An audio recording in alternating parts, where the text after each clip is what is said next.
무덥고 습한 날씨에도 이렇게 하나님 예배하는 자리를 사모함으로 나오신 모든 성도님들을 주님의 이름으로 환영하고 또 축복합니다.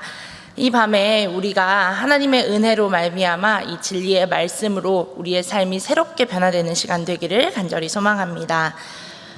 제가 말씀을 시작하면서 수수께끼를 한 가지 내볼 테니 정답을 한번 맞춰보시기 바랍니다. 나는 가는 곳마다 당신 곁에 딱 붙어 있어요. 때로는 당신을 뒤따라가기도 하고 앞서가기도 해요. 당신이 노란 옷을 입든 빨간 옷을 입든 파란 옷을 입든 나는 항상 검은 옷을 입어요. 내가 가만히 서 있어도 당신은 나를 잡을 수가 없어요. 나는 누구일까요? 그렇죠. 역시 다들 정답을 맞추셨습니다. 정답은 바로 그림자입니다. 그림자라는 것은 어떤 물체가 빛을 가릴 때 그 물체 뒤쪽으로 생기는 그늘을 이야기하는데, 요즘같이 햇볕이 쨍쨍한 날에는 사람들이 저마다 그림자를 달고 걸어가는 것을 저희가 볼 수 있습니다. 이렇게 그림자라는 것은 우리가 마음대로 분리시키거나 임의로 떼어낼 수가 없기 때문에 어떤 대상과 분리될 수 없는 밀접한 관계를 가지고 있는 무언가를 비유적으로 이야기할 때에 이 그림자라는 표현을 사용하기도 합니다.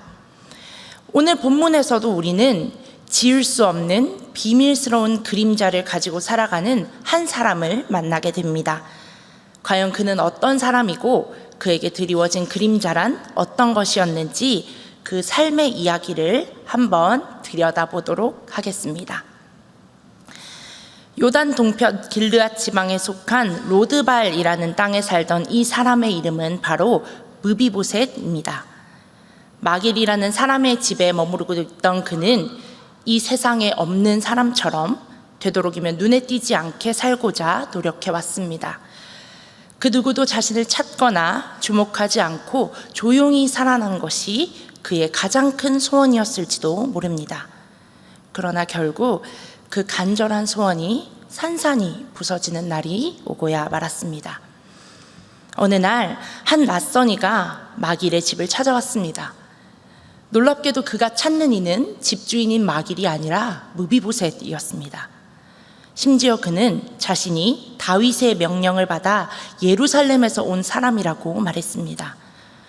자신을 찾는 낯선이의 정체를 알게 된 순간 므비보셋은 두려움에 사로잡히고 말았습니다. 순간 므비보셋의 머릿속에는 나는 그 사람이 아니라고, 그런 사람은 여기 없다고 말을 하는 것이 좋을까? 아니면 이 사람을 피해 또다시 더 먼 곳으로 도망치거나 숨는 것이 좋을까? 수많은 생각들이 스쳐갔을지도 모릅니다. 그러나 그는 이내 그 모든 것이 다 부질없는 생각이라는 것 또한 깨달았을 것입니다. 왜냐하면 그는 절름발이이기 때문입니다. 그 사람을 밀쳐내고 도망친다 한들 금세 붙잡히거나 땅에 고꾸라져 허둥거렸을 것이 뻔합니다. 생각만으로도 참으로 비참한 꼴이 아닐 수 없습니다. 모든 것을 체념한 므비보셋은 그 사람에게 다윗이 나를 왜 찾았는지, 또 언제부터 찾았는지, 내가 있는 곳을 어떻게 알았는지 아무것도 묻지 않았습니다. 이제와 그것을 묻는다고 한들 이미 왕이 자신을 찾기로 결심한 이상 그 앞에 설 수밖에 없을 테니 말입니다. 므비보셋이 이다지도 절망하고 두려워하는 까닭은 바로 그에게 드리워진 하나의 그림자 때문이었습니다. 그것은 다름 아닌 그의 할아버지 사울의 그림자였습니다. 그는 다윗이 왕위에 오르기까지 끈질기게 다윗을 괴롭히며 수차례 다윗의 생명을 위협했던 사울의 손자였습니다. 그는 길보아 전투에서 사울이 죽자 그 길로 도망쳐 지금 이곳 로드발에 이르기까지 사람들의 눈에 피해 살고 있었습니다. 도망칠 당시 5살이었던 그는 급히 도망치던 과정에서 자신을 떨어뜨린 유모의 실수로 인하여 2 다리를 저는 아픔까지 얻게 되었죠. 그러나 아무리 멀리 도망치고 깊이 숨어 보아도 그가 사울의 손자라는 사실에는 변함이 없었습니다. 몰락한 왕가의 후손으로 하루하루 사울의 그림자 속에 불안하게 살아갔던 무비보셋은 결국 다윗이 자신을 찾고 있다는 청천벽력과도 같은 소식을 마주하게 되고야만 것입니다. 로드바를 떠나서 예루살렘으로 가는 길에서 무비보셋은 어떤 생각을 했을까요? 또 그는 어떤 마음이었을까요? 어쩌면 그 길 위에서도 무비보셋은 떨쳐낼 수 없는 사울의 그림자에 휩싸여 있었을지도 모르겠습니다. 로드발에서 예루살렘으로 가기 위해서는 반드시 요단강을 건너야만 했는데 강물에 비친 자신의 모습 속에서 자꾸만 사울의 그림자가 떠올라 그를 괴롭게 했을지도 모릅니다. 그러다 문득 다윗 왕이 나를 마주한다면 내 얼굴에서 할아버지 사울을 발견하게 되지는 않을까 하는 생각에 그 두려움을 떨치기 위하여 얼른 손을 뻗어서 강물을 세차게 흩어버렸겠죠. 그러나 아무리 흩어도 다시 모여드는 그 물결처럼 애를 쓰고 노력해 보아도 그는 자신에게서 할아버지 사울의 그림자를 완전히 지울 수는 없습니다. 그 그림자를 안고 태어난 순간부터 그는 이미 그 값을 치루어야 할 죄인이 되어버린 것입니다. 그럼에도 불구하고 무비보셋은 쉽게 포기할 수 없었습니다. 그에게는 그를 기다리고 있는 아내와 어린 아들이 있었습니다. 그는 어떻게 하면 사울의 그림자를 조금이라도 가려볼 수 있을까 또 고민하고 또 고민한 끝에 이렇게 마음을 먹었습니다. 매달리자. 다윗 왕을 마주하는 그 순간 납작 엎드려서 그 앞에 다가가 최대한 불쌍한 표정을 지으며 매달리자. 나는 당신의 종일 뿐이라고, 그저 절름발이일 뿐이라고, 사울에 대해서는 기억조차 나지 않노라고, 내 가족과 그는 아무런 상관이 없다고, 제발 나와 내 가족의 목숨을 살려달라고 그렇게 붙잡으며 매달려보자. 그렇게 머릿속에서 수많은 싸움을 싸운 끝에 무비보셋은 예루살렘 왕국에 다다르게 되었습니다. 여전히 자신을 붙잡고 있는 사울의 그림자를 끌고 떨어지지 않는 발걸음을 겨우 내딛어 왕궁 안으로 들어간 그는 다윗이 자신을 기다리고 있는 문 앞에 섰습니다. 금방이라도 자신을 집어삼킬 듯이 우뚝 솟아있는 그 문 앞에 선 무비보셋의 그 모습이 한없이 작아 보이기만 합니다. 더 이상 물러설 곳이 없이 문 앞에서 떨며 서 있는 그 무비보셋의 모습은 마치 우리의 실종과도 같습니다. 무비보셋이 가장 벗어나고 싶었으나 결코 벗어날 수 없었던 그 사울의 그림자를 가지고 있었던 것과 같이 우리에게도 절대로 벗어날 수 없는 그림자가 존재합니다. 사울의 핏줄을 타고 태어난 순간부터 필연적으로 심판 앞에 놓인 존재가 되어버린 무비보셋처럼 우리에게 드리워진 그 그림자 역시 우리를 심판 앞에 서게 합니다. 그 운명을 외면해 보려 있는 힘껏 몸을 웅크리고 숨었으나 결국 무비보셋을 절망과 두려움 가운데로 떠밀어 버리고만 사울의 그림자처럼 오늘 지금 이 순간에도 그 그림자는 우리를 죽음으로 내어몰고 있습니다. 그것은 바로 죄라는 이름의 그림자입니다.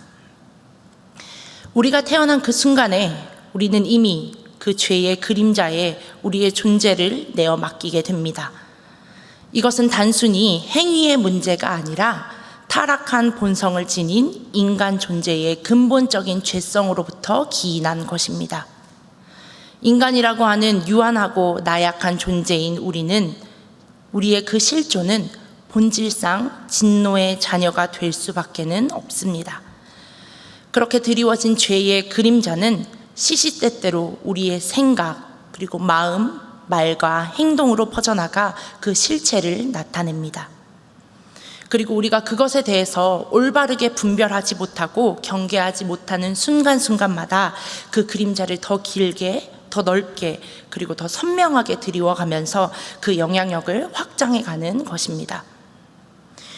이러한 죄의 그림자에 대한 사람들의 반응은 다양합니다.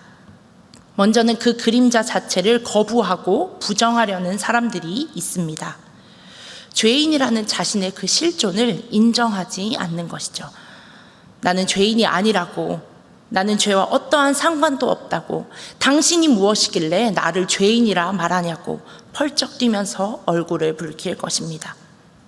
그러나 아무리 부정해 보아도 무비보셋이 사울의 손자라는 사실이 변하지 않고 그 무비보셋의 피 속에 사울의 피가 흐르는 것처럼 그 누구도 죄와 상관없는 사람이 될 수는 없습니다. 그럼에도 불구하고 진짜 죄가 무엇인지는 알지 못한 채 자신의 생각과 자신의 기준대로 나는 아니라고, 절대 아니라고 그런 의미 없는 외침만 반복하는 것입니다. 어떤 이들은 어떻게든 자신에게 드리워진 이 죄의 그림자를 가리고 변명하기에 급급합니다. 어쩔 수 없는 상황이었다라는 말로 이 죄를 설명하려 하고 합리화하려고 하고, 실수였다는 말로 죄를 흐리게 하며 이 정도는 괜찮냐 하는 말로 자신을 변명하려고 합니다. 그러나 그들은 그 자체로 이미 죄의 굴레에 사로잡혀 있습니다. 그러면서도 조금이나마 그 죄책감을 덜어내고자, 그리고 그 책임을 회피하고자 전전긍긍하며 애를 쓰는 것입니다. 또 다른 이들은 죄의 그림자로부터 멀리 도망치려고 합니다. 마치 사울의 그림자로부터 벗어나고자 숨죽여 살았던 무비보셋의 모습과 같이 그 그림자가 드리울 수 없는 곳으로 최대한 멀리 도망하려 하는 것입니다. 그러나 그 그림자로부터 도망쳐갔던 무비보셋에게 남은 것은 몰락한 가문의 자손이라는 불명예와 절뚝거리는 두 다리 뿐이었습니다. 그리고 여전히 사울의 손자라고 하는 지울 수 없는 그림자가 그 곁에 남아 그의 삶을 괴롭혀 왔습니다. 이처럼 우리가 우리 스스로의 힘으로 죄로부터 도망치려 하면 할수록 그 죄는 마치 우리를 비웃기라도 하듯 우리의 더 가까운 곳으로 다가와 그 짙은 그림자를 우리에게 내세우며 우리가 죄로부터 결코 벗어날 수 없다는 절망에 우리를 삼켜버립니다. 죄의 그림자 안에 있을 때 생기는 보다 심각한 문제는 우리 그 죄 자체에 계속해서 더 집중하게 된다는 사실입니다. 죄를 부정하려는 사람이든지 변명하려는 사람이든지 혹은 그 죄로부터 멀리 도망하려는 사람이든지 모두 마찬가지입니다. 우리가 죄의 그 그림자를 각자의 방법으로 해결하기 위해 씨름을 계속해 나가다 보면 어느새 우리는 그 죄 자체에 우리의 모든 집중과 관심을 빼앗겨 버리게 될 것입니다. 그렇게 죄 자체에 집중하기 시작할 때 서서히 그 죄의 그림자에 잠식되어 버리는 우리를 발견하게 될지도 모릅니다. 그리고 그렇게 죄의 문제가 머릿속을 가득히 채워 다른 어떠한 생각을 할 수도 또 보고 들을 수도 없게 되면 결국 그 그림자 가운데에서 한없는 우리의 무기력함을 느끼며 아무런 소망도 없는 완전한 절망을 경험하게 되는 것입니다. 도망와 숨어 살면서도 행여 누군가 자신에게서 사울의 그림자를 발견하지는 않을까 하는 생각에 하루에도 몇 번씩 불쑥불쑥 올라와 괴로웠을 무비보셋. 어떻게 하면 짙게 드리워진 그 사울의 그림자라는 이름의, 사울이라는 그 이름의 그림자를 완전히 지워내고 자유로울 수 있을까 해답 없는 고민에 거듭할수록 더욱 큰 불안과 절망에 휩싸였을 그의 모습 속에 우리의 모습이 있습니다. 그와 우리는 모두 각자의 그림자로부터 벗어날 수 없는 연약하고 무기력한 존재들일 뿐입니다. 그러나 그 무비보셋의 이야기는 거기에서 끝나지 않았습니다. 다시 무비보셋의 그 이야기로 돌아가 보겠습니다. 커다란 문이 열리고 두려움에 떨며 서 있는 무비보셋 앞으로 다윗 왕의 모습이 드러나기 시작하였을 때에 아마 무비보셋은 왕의 얼굴을 제대로 쳐다볼 수 없었을 것입니다. 그는 고개를 푹 숙인 채 할 수 있는 가장 낮은 자세로 다윗 앞에 나아가 곧장 엎드렸습니다. 다윗의 걸음소리가 점차 가까워지고 무비보셋이여 하는 왕의 부름이 들리자마자 무비보셋은 그 고개를 더욱 조아리며 예, 왕이시여 보십시오. 나는 당신의 종입니다. 하고 대답했습니다. 바닥에 납작 엎드려 벌벌 떨면서 종이라고 고백하는 무비보셋을 가만히 바라보던 다윗 왕은 무비보셋에게 더 가까이 다가갔습니다. 무비보셋은 이미 왕이 자신에게서 할아버지 사울의 모습을 떠올리고 원망과 분노가 가득 찬 눈빛으로 혹은 그마저도 사라진 냉담하고 차가운 눈빛으로 자신을 내려다보고 있을 것이라는 생각에 두 눈을 질끈 감았습니다. 왕이 책망하거든 지금 당장 목숨을 잃어도 이상할 것이 없는 무비보셋은 그저 바닥에 엎드려 얼굴이 땅에 닿을 때까지 내려가 벌벌 떠는 것밖에는 할 수 있는 것이 없었습니다. 마침내 다윗 왕의 손이 떨고 있는 무비보셋에게 와 닿았습니다. 그런데 참으로 이상하게도 그 순간 그는 그 왕의 손길이 너무나도 따뜻하게 느껴졌습니다. 그리고 이내 그 손길만큼이나 부드럽고 따뜻한 왕의 음성이 들려왔습니다. 무비보셋, 무서워하지 말아라. 다윗과 마주한 이 순간을 수백, 수천 번 상상해 보았던 무비보셋이지만 단 한 번도 떠올리지 못했던 말이었습니다. 그제야 처음으로 마주한 다윗의 얼굴에서는 무비보셋을 그토록 두려움에 떨게 하였던 원망이나 분노를 발견할 수 없었습니다. 오히려 무비보셋을 바라보는 다윗의 그 눈길은 마치 그에게 괜찮다, 다 괜찮다 말하는 것만 같았습니다. 불안해하던 무비보셋의 마음이 따뜻한 햇살을 받은 눈처럼 녹아내리고 이내 다윗이 말합니다. 너는 사랑하는 나의 벗 요나단의 아들이다. 내가 내 아버지와 한 약속을 지켜서 너에게 은총을 베풀어 주겠다. 그렇습니다. 다윗이 무비보셋에게서 떠올린 것은 사울이 아니었습니다. 그가 무비보셋을 통해 본 것은 사울의 위협으로부터 목숨을 걸고 자신을 지켜주었던 사람, 자신을 목숨보다도 더 아껴주었던 그의 사랑하는 친구이자 무비보셋의 아버지였던 요나단의 얼굴이었습니다. 다윗의 그 한마디 말은 평생 사울의 그림자 안에서 괴로워하던 무비보셋을 단숨에 그의 아버지 요나단과 다윗 사이의 은총의 약속의 자리로 옮겨 놓았습니다. 그 은총의 약속이 무비보셋의 허물을 온전히 덮어버린 그 자리에서 그는 그를 괴롭혀왔던 사울의 그림자를 애써 가리려 할 필요도 설명할 필요도 없었습니다. 그저 그 약속을 의지하여 은혜의 자리로 나아가기만 하면 되었던 것입니다. 다윗이 무비보셋에게 베푼 은혜는 그저 그를 사울의 그림자에서 건져내 준 것만이 아니었습니다. 무비보셋에게 잃어버렸던 땅과 소유를 되찾아 주었고 심지어 그 길로 곧장 그를 예루살렘으로 불러내어 왕궁에서 살도록 하며 언제나 왕의 상에서 함께 음식을 먹도록 해 주었습니다. 다윗은 숨어 살던 무비보셋을 자유롭게 해 주었을 뿐만 아니라 그가 가지고 있던 왕족의 신분마저도 온전히 회복시켜 주었던 것입니다. 무비보셋은 다시금 다윗 앞에 절하며 말했습니다. 이 종이 무엇이기에 죽은 개나 다름없는 나를 임금께서 이토록 돌보아 주십니까? 이 말은 무비보셋의 진심이었습니다. 한낱 절름발이인데다 여전히 다윗의 생명을 위협했던 사울의 손자라는 사실에 변함이 없음에도 불구하고 더 이상 그것에 대해 묻지도 계산하지도 기억하지도 않는 다윗의 은총은 무비보셋 그 자신조차도 다 이해할 수 없는 기적과도 같은 것이었습니다. 그렇게 무비보셋은 도저히 용서받을 수 없는 존재로 태어나 세상에서 가장 큰 용서를 받고 은혜를 입은 자가 되었습니다. 그리고 매일 감격함으로 다윗과 함께 마주 앉아 왕이 초청해준 풍성한 식탁을 나누는 사람이 되었습니다.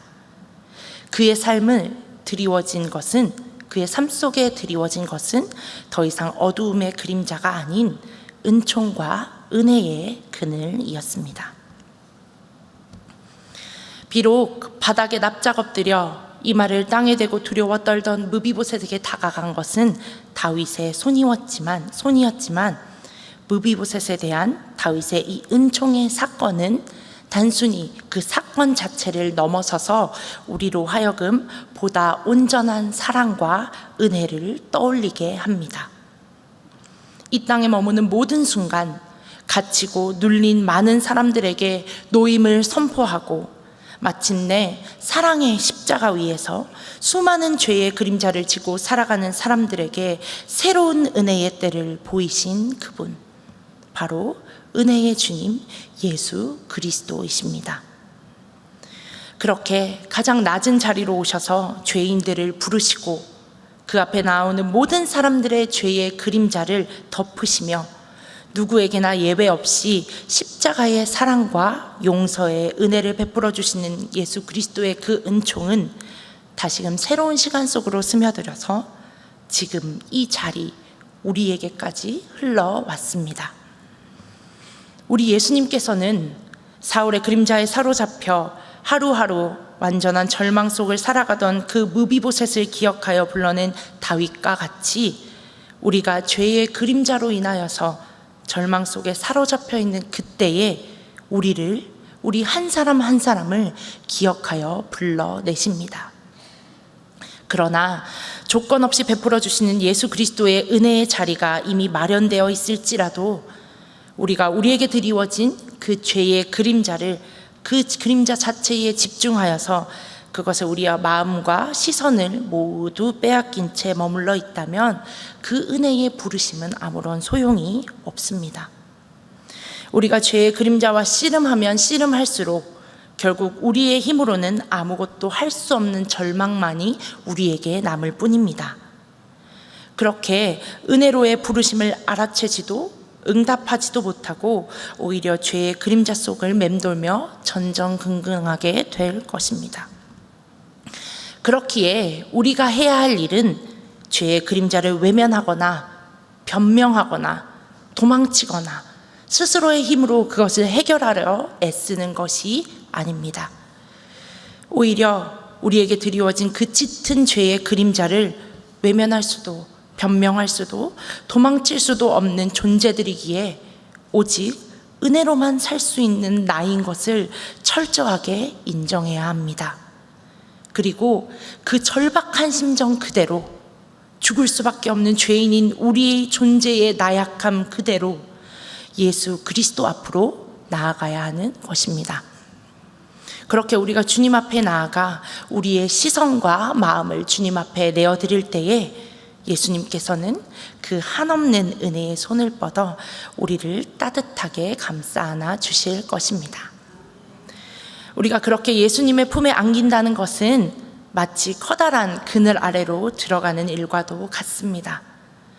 아무리 짙은 그림자라 할지라도 그보다 크고 넓은 나무 그늘 아래 설 때에 그 모든 것이 가리워지고 감추어지듯이 우리가 예수 그리스도의 은혜의 품 안에 안길 때에 그 크신 은혜의 그늘은 우리에게 드리워진 죄의 그림자를 완전히 흔적도 없이 덮어주실 것입니다. 예수 그리스도께서는 오늘도 죄의 그림자에 쌓여 절망하는 자들을 긍휼히 여기시며 부르고 계십니다. 그리고 그 부르심에 겸손함으로 또 믿음으로 응답하여 나온 자들을 더욱 풍성한 은혜의 식탁으로 초청하여 회복시켜 주십니다. 그 식탁에서 우리는 예수 그리스도와 더불어 먹고 마시며 그분의 자녀로서 그 완전한 은혜의 감격을 날마다 새롭게 맛보게 될 것입니다. 은혜의 식탁으로 들어가는 그 문이 지금 우리를 향하여서 활짝 열려 있습니다. 그 풍성한 은혜의 자리에 모두 함께 기쁨으로 나아가는 사랑하는 우리 신일의 성도님들 되시기를 간절히 소망합니다. 기도하도록 하겠습니다. 사랑의 하나님, 오늘도 우리를 하나님의 사랑 안에 품으시고 은혜의 자리로 초대해 주시니 감사합니다. 죽을 수밖에 없는 죄인된 우리를 값없이 용서하시고 한량없는 은총을 베풀어 주신 그리스도의 십자가 사랑을 기억하며 연약하지만 또한 그 은혜에 기대어 감사함으로 매일을 살아가는 우리가 되게 도와주시옵소서. 아직 죄의 그림자 가운데 절망하는 이들에게 그리스도의 사랑과 회복을 선포하는 우리가 되게 하옵소서. 우리가 죄인 되었을 때에 우리를 위해 그 생명을 내어주신 예수 그리스도의 이름으로 기도하옵나이다. 아멘.